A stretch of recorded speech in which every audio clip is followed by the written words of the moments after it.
काठमाडौँ जिल्ला अध्यक्ष म मुकुन्द प्रसाद घिमिरे, राष्ट्रिय लोक भजन चोडका संरक्षण प्रतिष्ठान नेपालका केन्द्रीय अध्यक्ष हाम्रो संस्थाका खम्बा हाम्रो नारायण लेखानी दाइलाई हामीले अगाडि देखिरहेछौँ।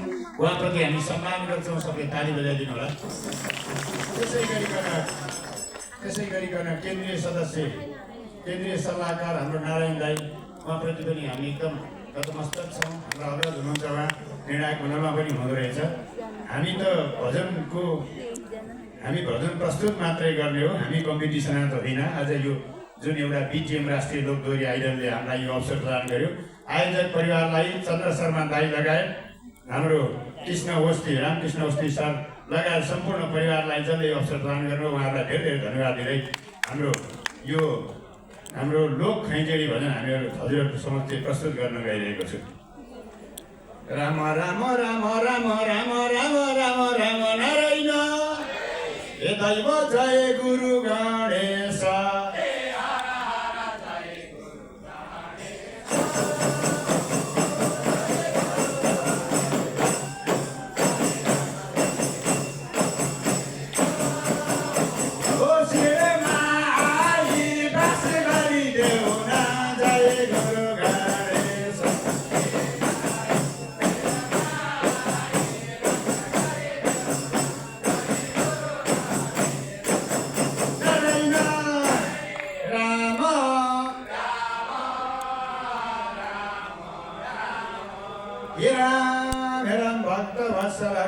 पार्वतीका छोरा गणेशलाई शिरमा राखी घन वाणीकी देवी भगवतीलाई सम्झन गई। नारायण, हे दैव कण्ठ खुलाइदेऊ।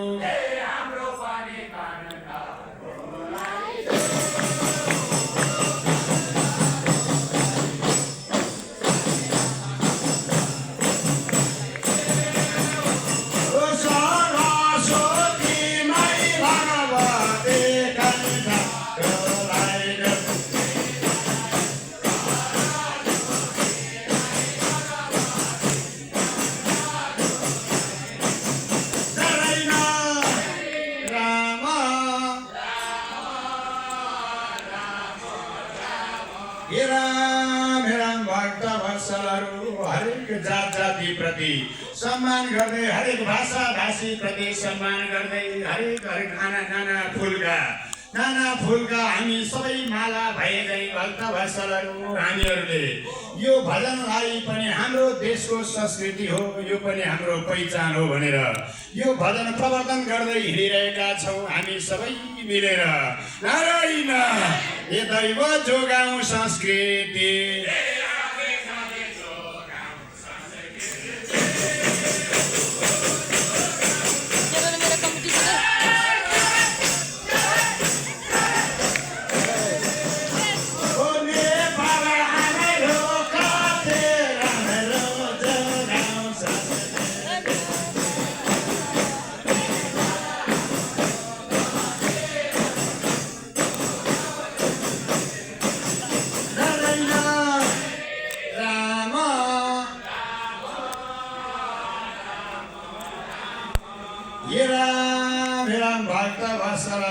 श्रीमद् भागवत महापुराणको अष्टम स्कन्द अन्तर्गत 2, 3, 4 अध्यायमा रहेको गजेन्द्र मोक्षे कहानी, गजेन्द्र मोक्षे कथा भक्तवत्सलहरू यो प्रमाणित कथा हो। परम प्रभु परमेश्वर नारायण भगवानले हरि अवतार धारणा गरेर गजेन्द्रको कसरी मोक्षे गरेका थिए। नारायण, हे दैव लीला सुनाउँछु।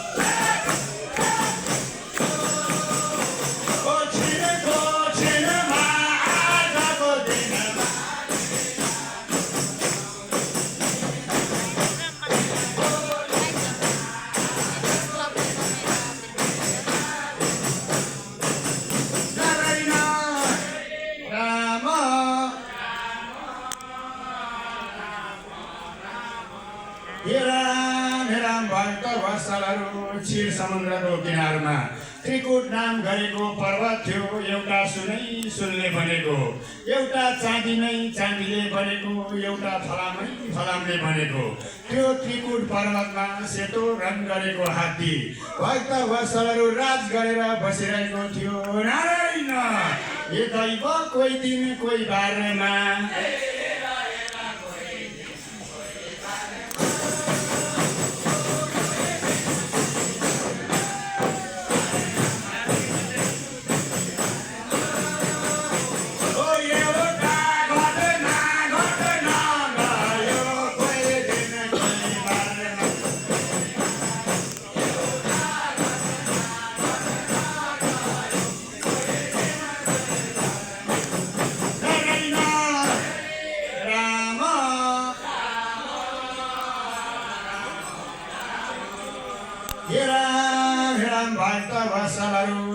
सेतो रङ गरेको हात्ती आफ्ना परिवार सहित भएर क्षीर समुद्रमा गएर हेर्नु गर्मी मौसम भएको हुनाले पानी पनि पिउने नुहाई धुवाई गर्ने हात्तीले हेर्नु खेल्दै सारा आफ्ना परिवारको साथ नारायण ये दैव लाग्यो नाच्नलाई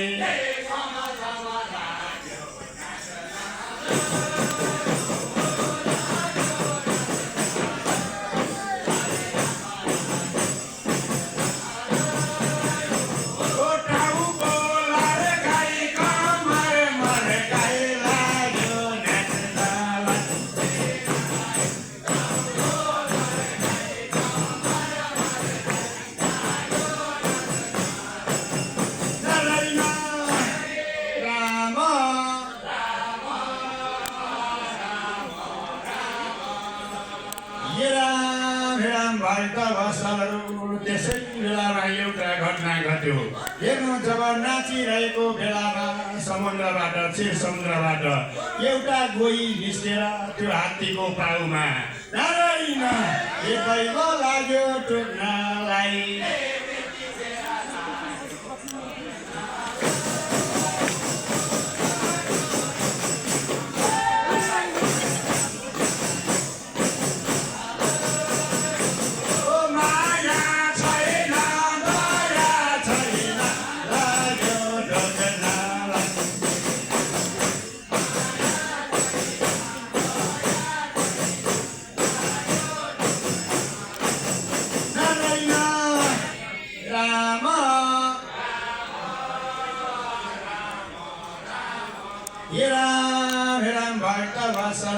जब हात्तीको पाउमा त्यो गोहीले टोकिरहँदाखेरिमा 1000 वर्षसम्म लडाईँ भयो भनेर भागवतमा लेखिएको छ। भक्त वत्सलहरू जब गोही र हात्तीको लडाईँ भइरह्यो आफ्नो ज्यान बचाउनलाई, तर 1 दिन 2 दिन 5 दिन महिना दिन त बसे। पछि त्यो हात्तीको न श्रीमती न छोराछोरी न बान्धु बान्धव, संसारमा कसलाई भन्नु पति फेरि कसलाई भन्नु पिता, शरीरको भर छैन जीव सबका केही छिनको नाथा नारायण हे दैव गए छोडेर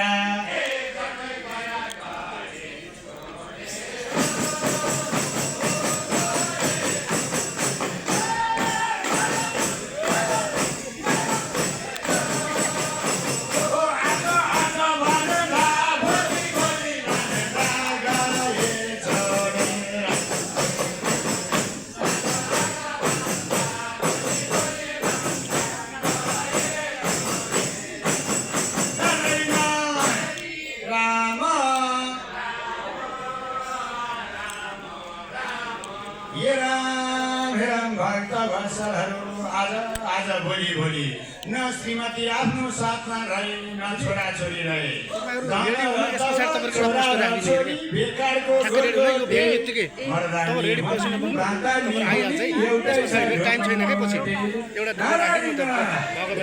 रामलाई नबिर्सौँ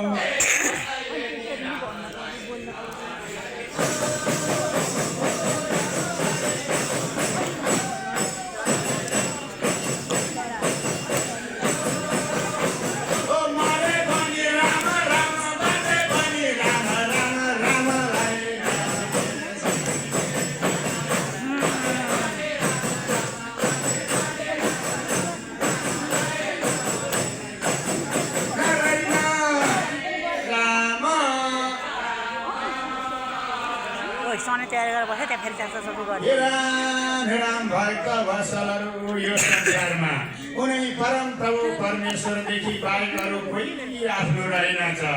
यो संसार सारा माया मोह लोभले ढाकिएको स्वार्थी संसार रहेछ। आज मेरा श्रीमती पनि छोडेर गए, छोराछोरी पनि छोडेर गए। हेर्नु त्यत्रो जङ्गलको राजा हात्ती जस्तोलाई आज कोही भएन। भक्त वत्सलहरू असाध्य बिलौना गरेर प्रभु परमेश्वर जसले यो संसारको सृष्टि गरेका थिए, जसले हेर्नु जसले द्रौपदीको पसिना पुछेका थिए भक्त वत्सलहरू। हेर्नु जब अष्टम अवतार हुँदाखेरि नारायण दैव बस्थ्यो मुराली।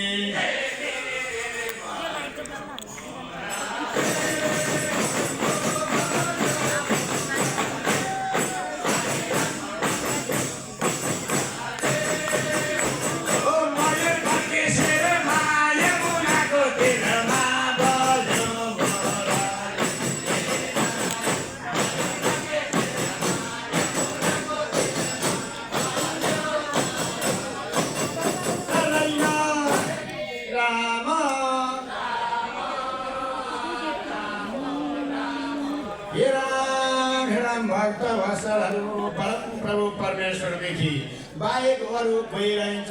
यो संसारका भगवानको खेलौना मात्रै रहेछ। मानिस भन्नुहरू केही होइन, दैवको खेलौना।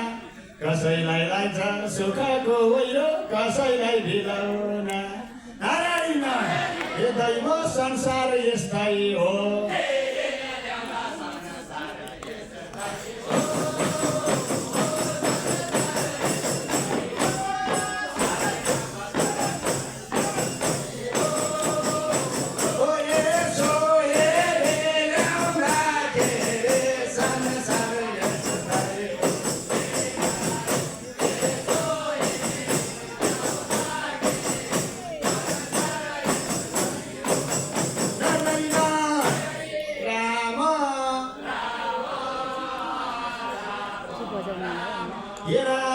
राम भक्त वत्सलहरू परम प्रभु परमेश्वर कुनै नारायण भगवानको स्तुति गरेर हेर्नु गजेन्द्रले नारायणलाई प्राप्त गरेर भगवान नारायणको दर्शन गरेर अनि गरेको कथा छ। समय थोरै छ भक्त वत्सलहरू। यो यस्तो भजन हामी रातभरि दिनभरि गाउन रुचाउँछौँ। अब यहाँ समय छैन। समयको पाबन्दी भएको हुनाले आयोजक परिवारहरूले हामी ओमकारेश्वर भजन समूहलाई यति अवसर प्रदान गर्न भएकोमा यहाँहरू सबैलाई धन्यवाद दिँदै हामी राष्ट्रिय लोक भजन चुडका संरक्षण प्रतिष्ठान नेपालमा आबद्ध भएर भजनलाई प्रवर्धन गर्न हिँडिरहेका छौँ। हाम्रा केन्द्रीय अध्यक्ष हाम्रो नारायण रेकाडी दाई, केन्द्रीय हाम्रो चाहिँ यहाँ हेर्नु सल्लाहकार नारायण रागानी दाई लगाए थुप्रै राष्ट्रिय लोक भजन चुडका संरक्षण प्रतिष्ठान नेपालका साथीहरू, हामी म जिल्ला अध्यक्ष भएको हुनाले जिल्ला कार्य समितिका अधिकांश साथीहरू हामी सबैजना जम्मा भएर यो संस्कृति प्रवर्धन गरेर हिँडिरहेका छौँ। आज यो अवसर प्रदान गर्नुभएकोमा धन्यवाद दिँदै नारायण दैव गर्छौँ नमस्कार।